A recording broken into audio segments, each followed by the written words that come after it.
Uma outra pergunta aqui que sempre me fazem é: cobro valores diferentes para instrumentos diferentes? Sim. Por quê? Existem instrumentos que você pode dar aulas em grupo, mas existem instrumentos que dá para dar? Dá, mas é muito mais difícil. Primeiro, você nivelar. Segundo, ter mais de um instrumento desse específico na sala. Por exemplo, bateria. Eu vejo que tem escolas que tem 2 baterias, mas eu vejo que é meio que o máximo, né? 2 baterias. E no caso, acho que deveriam ser baterias eletrônicas. Eu nem tenho esse modelo na Starling. Aulas de bateria na Starling sempre são individuais, nunca em grupo. Por quê? Por conta do nível do aluno, por conta do barulho, por conta do tamanho do instrumento.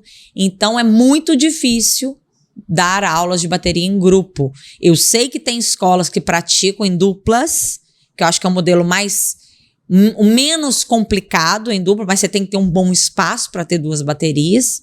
Até porque, cara, as pessoas reclamam, querem ter uma aula de bateria numa bateria top. Então, como que você vai dar aula numa bateria eletrônica? A galera reclama quando é eletrônica. Reclama, muito. Porque muitas vezes o cara não tem como tocar uma bateria em casa. Então ele quer chegar na escola... Por exemplo, lá na Starling, eu tinha 2 kit cafés, que é uma bateria legalzinha, mas ela é menor. Mas assim, dá a maior sensação de estar tocando uma bateria grande. E tinha 2 baterias para shows, que eu deixava uma no lounge, a outra meio que desmontada. Cara, eu tive que tirar kit café. Porque os alunos de bateria queriam uma bateria grande. Depois de 4 anos de escola, eu montei uma sala hoje de bateria. Eu tenho uma bateria maior montada dentro de uma sala. Só pode ter aula de bateria naquela sala. Por quê? Porque a experiência do aluno, ele quer ter uma experiência completa na bateria. Essa aula de bateria pode ser o mesmo valor de uma aula de guitarra, por exemplo, que eu boto 5 pessoas na sala? Não pode. Porque aquela mesma 1 hora, que está ocupando a sala 1 hora, que está ocupando o professor 1 hora, só tem uma entrada de dinheiro de um aluno. Então não tem como ser o mesmo valor, por exemplo, de uma aula particular de algum outro instrumento, de uma aula em turma de algum outro instrumento, isso, entendeu? Inclusive, uma questão que não sei se perguntaram aí, é de quais instrumentos vale a pena ter na escola para... Então, lá na Starling, eu tenho aulas em turma de guitarra, aulas em turmas de baixo, todos os instrumentos de corda, né? Violão, teclado, eu tenho trio, o máximo que eu tenho é trio de teclado. Uso mais duplas. Tem aula de improvisação. Tem aula de harmonia, aula de percepção e aula de improvisação. Todas essas são em turmas de até 5 pessoas.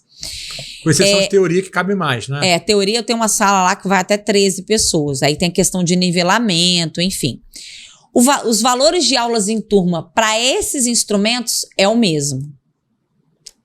Piano, não. Piano em trio, sim, é o mesmo preço. Quando é piano em dupla ou bateria individual, os valores são maiores. Então, assim, esses instrumentos têm um preço diferenciado.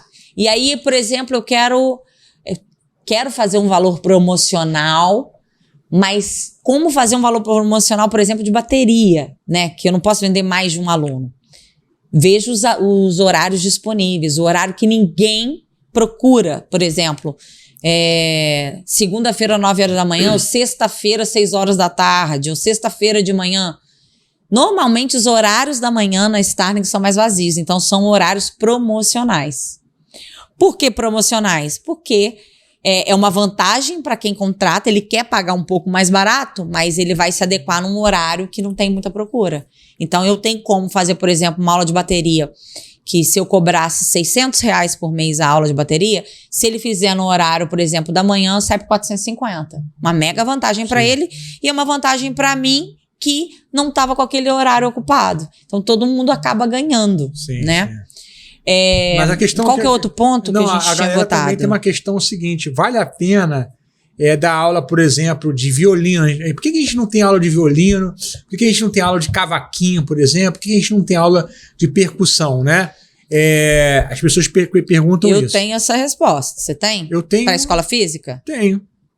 Por que você falaria que não tem? Eu falaria que que a procura não é grande. Primeiro lugar, gente, procura. Por que você vai oferecer algo que ninguém procura?